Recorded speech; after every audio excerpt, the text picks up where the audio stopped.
દશામાનું વ્રત. શ્રાવણ માસની અમાસના દિવસે ઘણી સ્ત્રીઓએ દશામાનું વ્રત કર્યું હોવાથી તે નદીએ નાહવા જવા લાગી. આ સ્ત્રીઓ નદીએ નહાતી અને પૂજા કરતી હતી. નદીના કાંઠે રાજાનો મહેલ હતો. રાજાની રાણી ઝરૂખામાંથી બધી સ્ત્રીઓને નાહી પૂજા કરતી જોઈ અને દાસીને કહ્યું, જા આ બહેનોને પૂછી આવ કે તમે કયું વ્રત કરો છો. દાસી નદી કાંઠે આવી અને કહેવા લાગી, બહેનો, તમે કયું વ્રત કરો છો? એક બહેન બોલી, અમે દશામાનું વ્રત કરીએ છીએ. એ વ્રતની વિધિ મને ન કહો. ત્યારે બીજી સ્ત્રી બોલી, 10 સૂતરના તાંતણા લેવા, તેને 10 ગાંઠો વાળવી અને દોરાને કંકુ લગાવી તે દોરો હાથે અને કળશે બાંધી દેવો.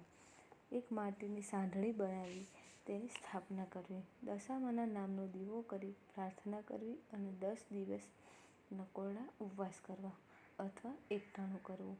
દાસીએ મહેલે આવી રાણીને બધી વાત કરી. જ્યારે રાજા રાત્રે ઘરે આવ્યા એટલે રાણીએ રાજાને પૂછ્યું કે હું દશામાનું વ્રત કરું. ત્યારે રાજાએ પૂછ્યું કે દશામાનું વ્રત કરવાથી શું લાભ થાય? ત્યારે રાણીએ કહ્યું, નિર્ધનને ધન મળે, પુત્ર પરિવાર વધે, સુખ શાંતિ અને સંતોષ મળે. આ રીતે વ્રત કરનાર દરેકની મનોકામના પૂર્ણ થાય છે. ત્યારે રાજા અભિમાનમાં છલકાઈને બોલે છે કે મારે ધન દોલત, રાજપાટ, હાથી ઘોડા, પુત્ર પરિવાર બધું જ છે. મારે ત્યાં કશી જ કમી નથી. તેથી વ્રત કરવું નથી. આ સાંભળી રાણીને ખૂબ જ ગુસ્સો આવ્યો. એ રિસાઈને ખાધા વગર પોતાના શયનખંડમાં જઈને સૂઈ ગઈ. આ બાજુ રાજા ઉપર દશામાં કોપાયમાન થયા. રાત્રે દશામાં આવી તેના આખા રાજમહેલમાં ફરી વળ્યા. આથી સવારમાં રાજ્યમાં અંધાધૂંધ થવા માંડી. તિજોરીમાં એકેય પૈસો ન મળે, કોઠારમાં જોવા ગયા તો અન્નનો કણ ન મળે. આ બધી વાત આખા નગરમાં ફેલાતા પ્રજાજનો કહેવા લાગ્યા, હે રાજા, તમે નગર છોડી ચાલ્યા જાઓ. તમારા ઉપર દેવીનો પ્રકોપ ઉતર્યો લાગે છે. તેથી તમારે માથે ખરાબ દશા બેઠી છે. આ સાંભળી રાજા રાણી બંને પુત્રોને લઈને નગર છોડી ચાલી નીકળ્યા. નગરની બહાર બગીચામાં તેઓ આરામ કરવા બેઠા તો બગીચો સુકાઈ ગયો. ત્યારે રાણી કહે કે આપણી દશા ખરાબ છે તો આપણે જ્યાં જઈએ ત્યાં અહિત થશે. માટે અહીંથી ચાલી નીકળો. રસ્તામાં બંને કુંવરો કહેવા લાગ્યા, અમને ભૂખ લાગી છે. પણ રાણી તેમને સમજાવીને રાખે છે.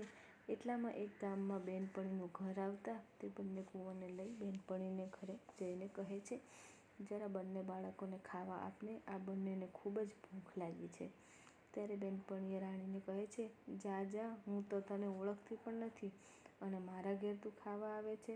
આથી રાણીને ઘણું જ દુઃખ થયું અને પછી તેઓ ત્યાંથી આગળ ચાલી નીકળ્યા. રસ્તામાં બંને કુંવરને તરસ લાગી. એટલામાં વાવ આવતા રાણી બંને કુંવરોને લઈને પાણી પીવડાવવા જાય છે. ત્યાં તો દશામાએ અદૃશ્ય સ્વરૂપે તેના બંને બાળકોને પાણીમાં ખેંચી લીધા.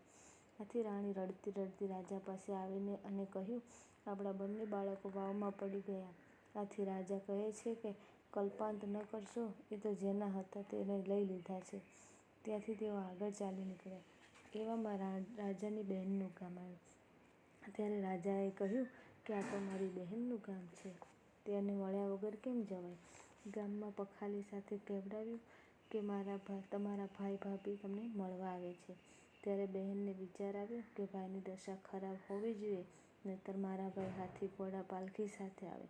ચોક્કસ તેમની દશા ખરાબ હોવી જોઈએ. તેથી તેણે પખાલી સાથે સુખડી, તેમજ સોનાનું સાંકડું માટલીમાં મૂકી ભાઈ જ્યાં બેઠા હતા ત્યાં મોકલ્યું. પરંતુ જ્યારે રાજાએ માટલી ખોલી ત્યારે સુખડીના કોલસા થઈ ગયા અને સોનાનું સાંકડું સાપ બની ગયો. ત્યારે રાજા વિચાર કરે છે કે મારી જાણી બહેન કોઈ દિવસ ભાઈને મારી નાખવા માટે રાજી ન હોય. ચોક્કસ મારી દશામાનું પરિણામ છે. તેથી રાજાએ માટલી ત્યાં જ જમીનમાં દાટી અને આગળ ચાલી નીકળ્યા.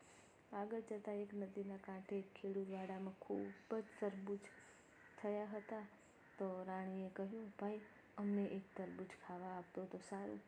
ખેડૂતને દયા આવી. તેણે રાણીને તરબૂચ આપ્યું. પણ રાજા રાણીને સૂર્ય આથમ્યા પછી ન જમવાનો નિયમ હોવાથી તેઓ તરબૂચને ત્યાં જ મૂકીને સૂઈ ગયા. ત્યાં તો બાજુના ગામમાં રાજાનો કુંવર રિસાઈને નાસી ગયો હતો. તેથી તેના સૈનિકો કુંવરને ખોળતા ખોળતા ત્યાં આવ્યા.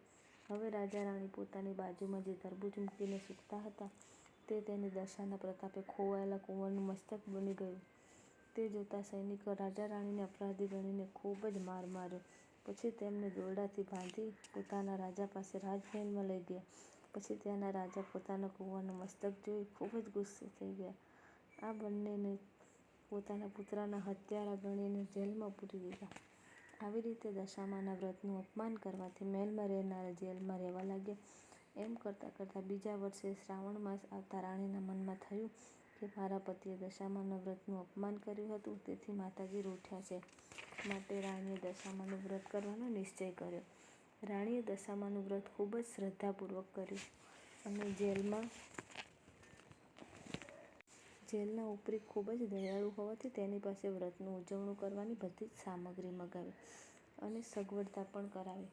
ઉપરીને રાણી પર દયા આવવાથી તેનું કામ કરી આપ્યું. વ્રતના જ ઉજવણા વખતે 10 મુઠ્ઠી ઘઉં ભરડાવી તેની લાપસી બનાવી સર્વને પ્રસાદી આપી પોતે પણ પ્રસાદ લીધો. પછી માતાજીની સાંઢળી નદીમાં પધરાવી. આ પ્રસાદ રાજાએ પણ ખાધો હતો, તેથી દશામાએ તેમની દશા પલટાવી નાખવાનો વિચાર કર્યો.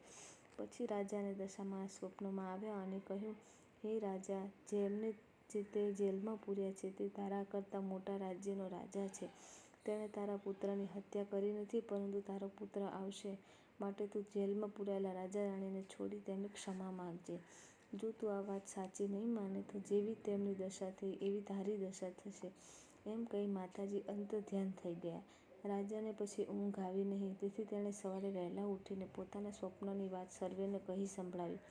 એટલામાં રાજકુંવર પણ માની કૃપાથી પાછો આવ્યો. રાજાએ ખાતરી કરવા પેલું કુંવરનું માથું જોયું તો તે તરબૂચ નીકળ્યું. પોતાનું સ્વપ્ન સાચું લાગ્યું, તેથી તે પોતે જ જેલમાં જઈ રાજા રાણીને છોડી તેમના પગમાં પડી તેમની ક્ષમા માંગી. તેમને રાજમહેલમાં લાવીને તેનો સારો આદર સત્કાર કર્યો અને પછી સર્વ હકીકત કહી સંભળાવી. આથી રાજા રાણીએ તે રાજાની રજા માંગી. રાજાએ હર્ષ સાથે હાથી, ઘોડા, રથ, નોકર ચાકર વગેરે આપી રાજા રાણી ત્યાંથી રથમાં નીકળ્યા. પોતાના રાજ્યમાં આવતા રસ્તામાં રાજાની બહેનનું ઘર આવ્યું. રાજા વિચારશે કે લાવે હવે માટલું કાઢી જોઉં.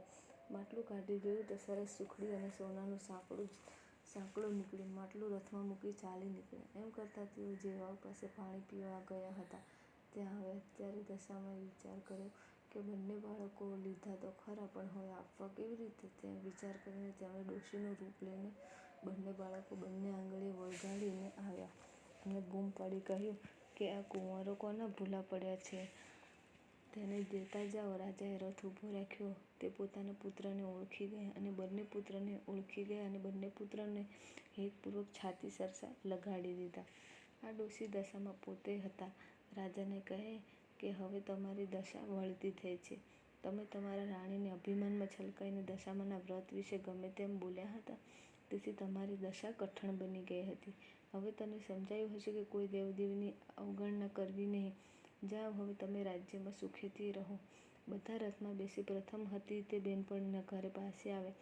જેને તેમનું અપમાન કર્યું હતું તે બહાર ઊભી હતી. તે દોડીને રાણીને ભેટી પડી, રોકાઈ જવા માટે ખૂબ જ આગ્રહ કર્યો. જ્યારે દશામાં ખરાબ હતી ત્યારે રોટલોય નહોતો આપ્યો. અત્યારે મિષ્ટાનથી જમાડ્યું તો પણ નકામું છે. એમ કહી તેઓ નગરની ફૂલવાડીમાં આવી પહોંચ્યા. ત્યાં તો ફૂલવાડી લીલીછમ બની ગઈ. રાજાના આગમનની ખબર પડતાં સર્વ નગરજનો વાજતે ગાજતે સામાઈ અને રાજાને રાજમહેલમાં લઈ ગયા. દશામાના પ્રતાપે રાજા સુખી થયા. રાણીએ 5 વર્ષ પૂરા થતાં વ્રતનું ઉજવણું કર્યું. રૂપાની સાંઢળી જળમાં પધરાવી, બ્રાહ્મણોને દક્ષિણા આપી અને વ્રતનું રૂઢી રીતે ઉજવણું કર્યું. માના પ્રતાપથી સુખ શાંતિ અને સંતોષમાં રહેવા લાગ્યા. જય દશામાં જેવા રાજા રાણીને ફળ્યા તેવા સર્વેને ફળજો. વ્રત કરનાર, વ્રત વાર્તા લખનાર, વાંચનાર સર્વેની દશા સુધારજો. સુખ સંપત્તિ અને સંતતિ આપજો. શ્રદ્ધા અને વિશ્વાસનું પ્રદાન કરજો. જય દશામાં.